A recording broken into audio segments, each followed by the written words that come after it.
it is easier when you can expect what's coming, right? At least for the most part. And that's what I'm really trying to share with that. What's up, guys? Michael Manaskian here. So this whole month, I'm trying to share literally everything I wish I knew when I was starting out in my investing journey.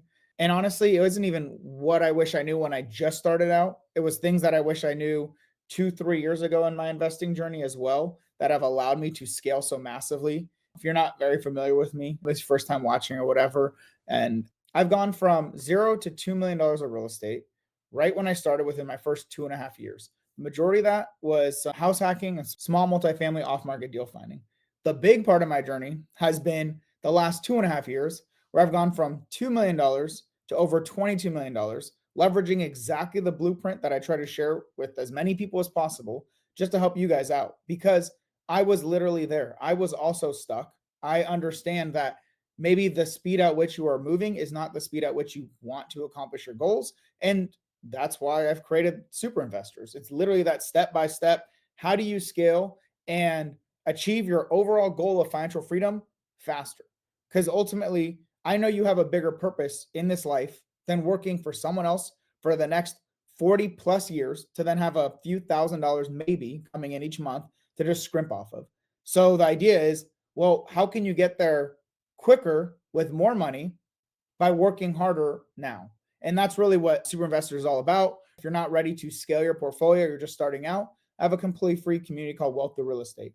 And as part of this whole month, I'm doing a entirely free series breaking down some of the key things that I believe in when it comes to your path to financial freedom. And we're focusing on some core topics, some core things that I teach quite frequently, which are financial freedom, understanding what your path is going to look like, right? We're spending a lot of time breaking that down. Today, we're going to be focusing on budgeting, right? Your income and your expenses. I'm going to give you guys free access, absolutely free access for anyone who wants to take me up on it.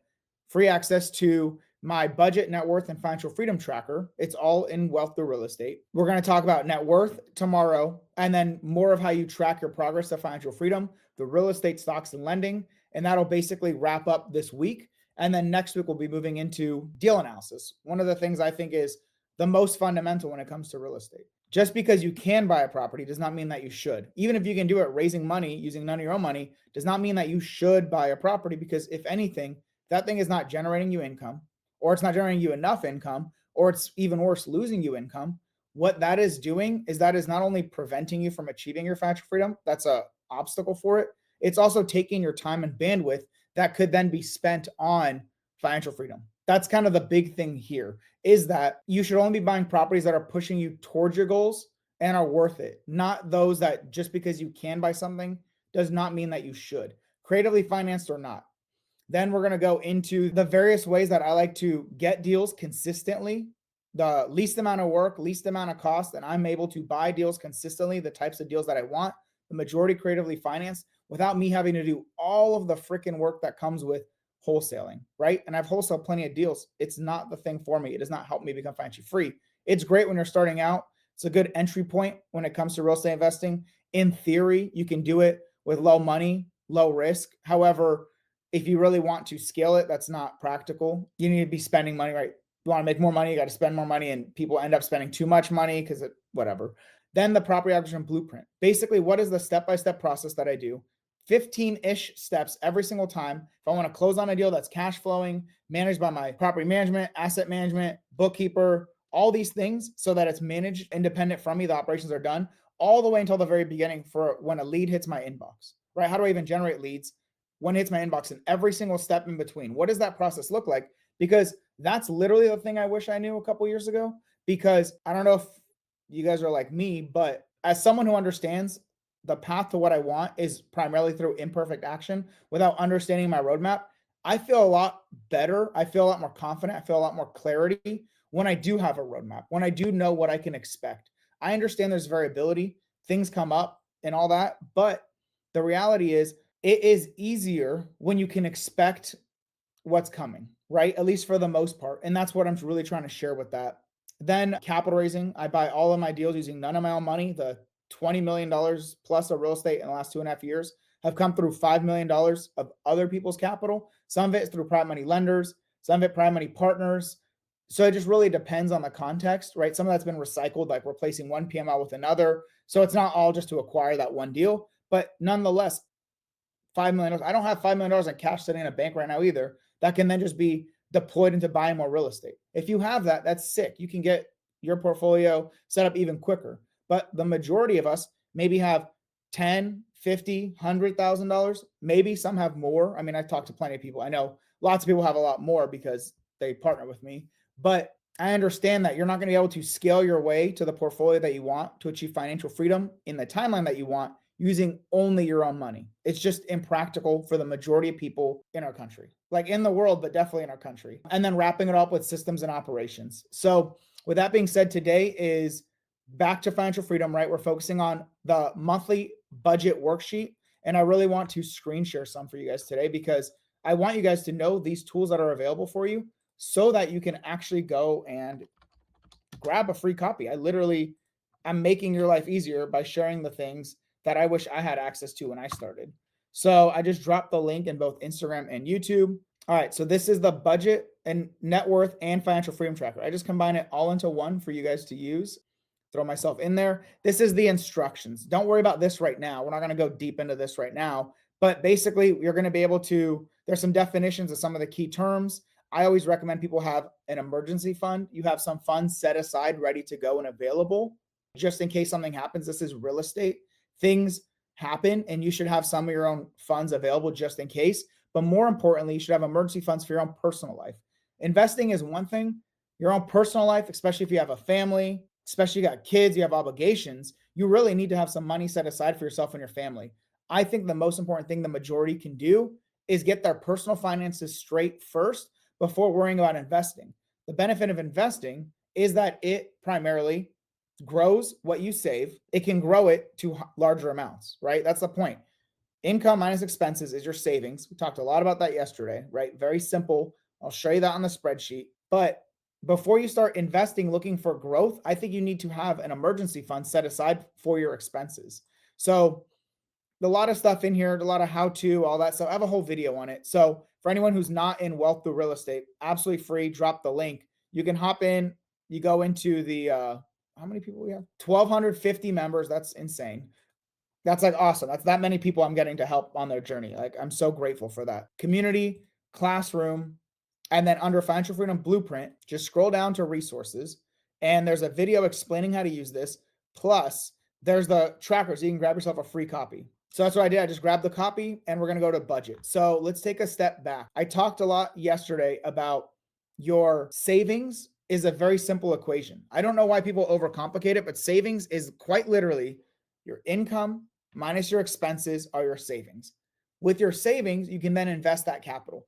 At a certain point or even early in your journey, you're going to learn how to raise money to buy real estate. Or if you want to scale, you're going to have to, unless you already have a lot of money. However, it is imperative that you get your personal finances straight first, in my opinion, before you start trying to invest and start getting into lots of investments, like lots of investments that can then become a little risky because it's a lot of investments. And if you cannot manage your personal finances, which you have total control over, it makes you more likely to have issues in your business finances. I don't have like a statistic or anything, but it seems pretty logical that if you cannot manage your personal finances where you have total control of your income and expenses, or at least tracking of it, and definitely your expenses, it's going to be that much harder for you to have control of your real estate investments because you haven't built that muscle yet. That's all right. So I'm not saying spend freaking 10 hours on this thing. I'm saying, well, actually you might have to the first time, but it's really simple.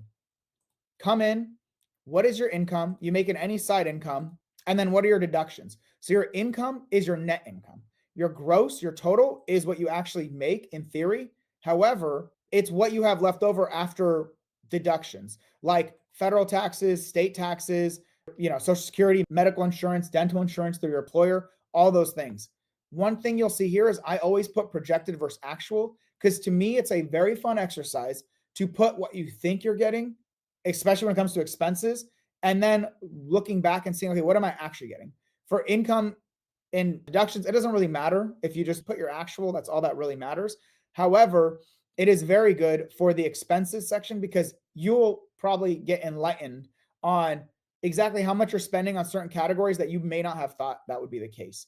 One thing you'll see here for deductions, like I've said before, I believe in investing in the stock market. I don't believe it's my path to financial freedom. Well, it hasn't been, because in 40 years, I'll have several $1 million from my stock market investments. And that's awesome. Tax free, multiple millions of dollars because of passive investing in index funds. I love that. But it's a part of my total portfolio. Well, what has truly gotten me to financial freedom at 30, you just can't do that with stocks. What did it for me was real estate. And then not just real estate, but real estate using the super investor blueprint.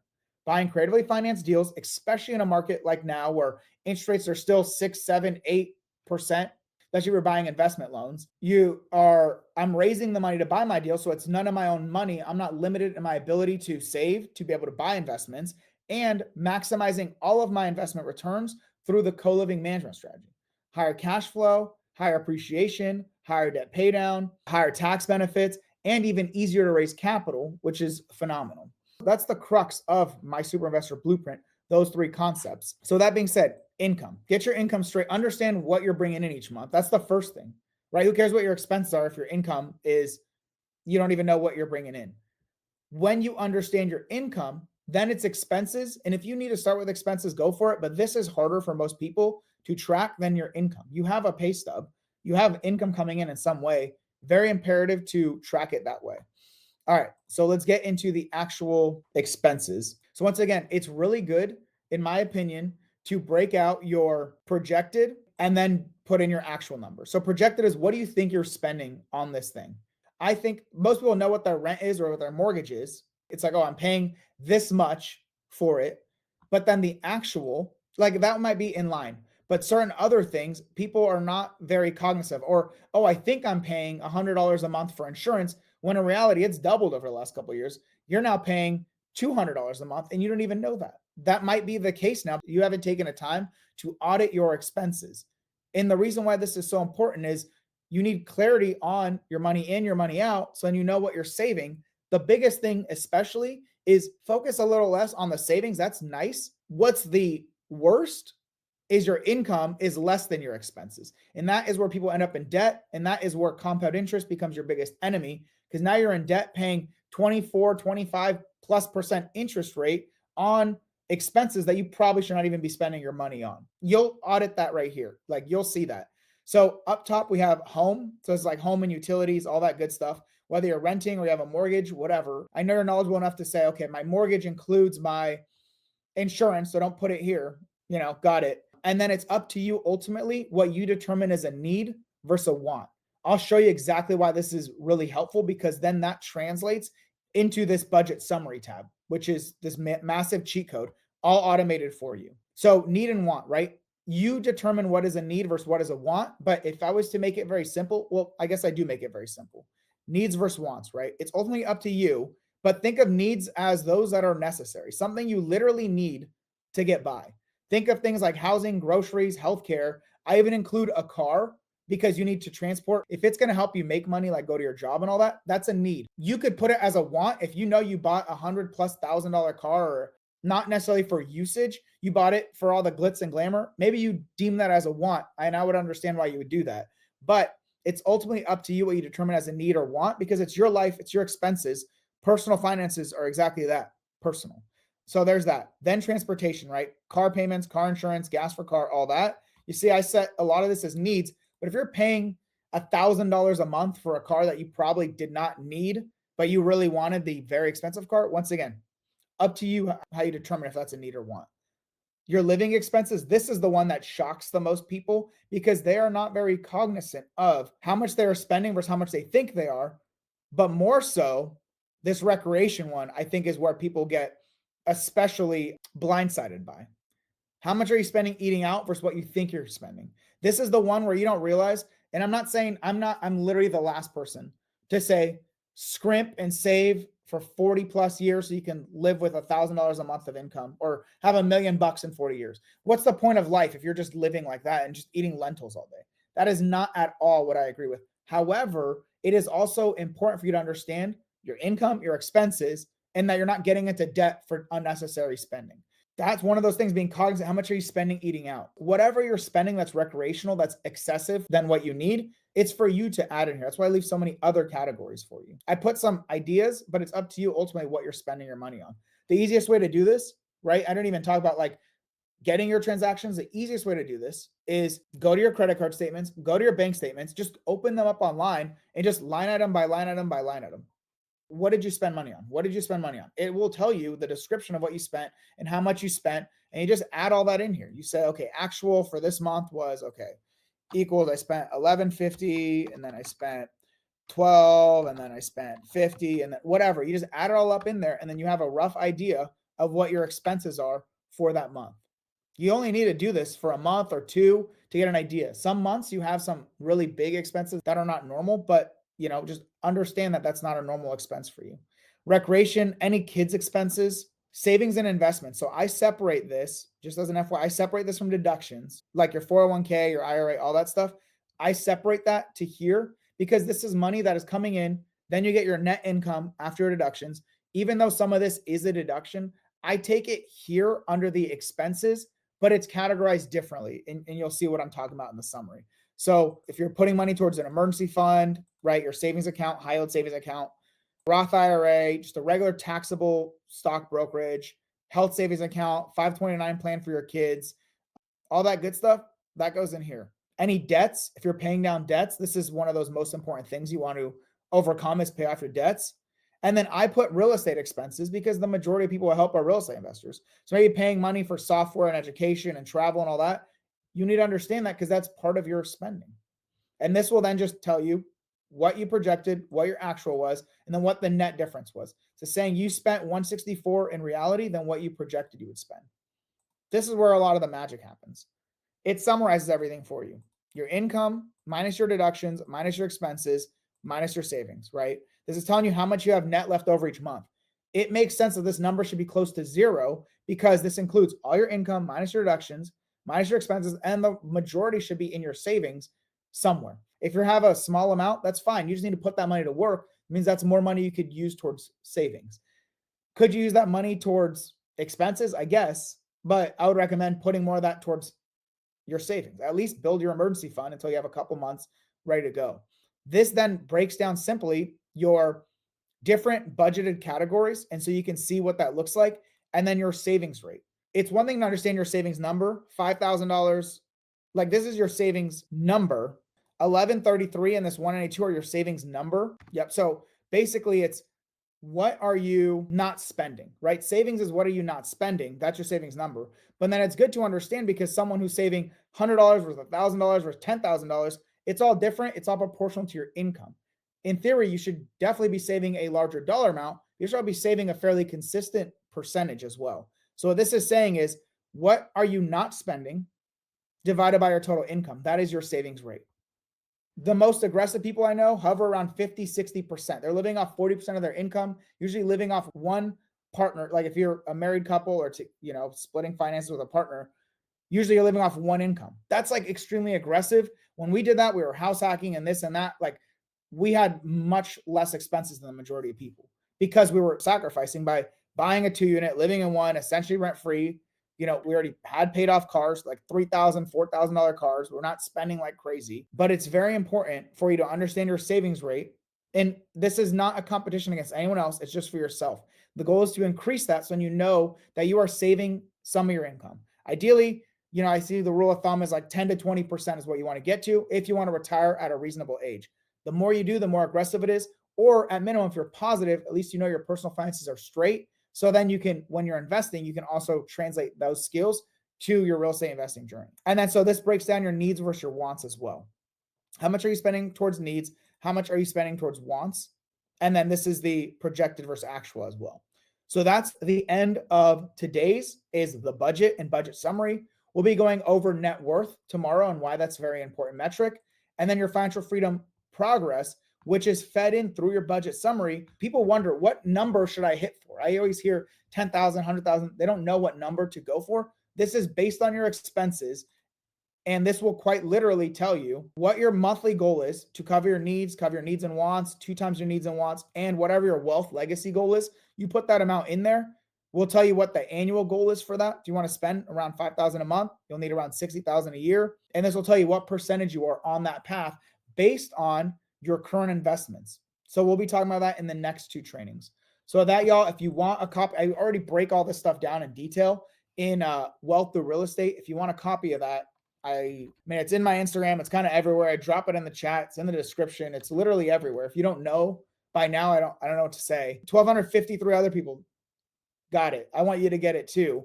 Go in a classroom, Financial Freedom Blueprint. It's all here. You can completely free download the budget and financial freedom tracker. And I have a free real estate investing calculator. You can grab that, tools and resources and trainings to just help you guys out in your journey. So with that, thank you. I appreciate you guys. You have a great rest of your day, and see you guys next time.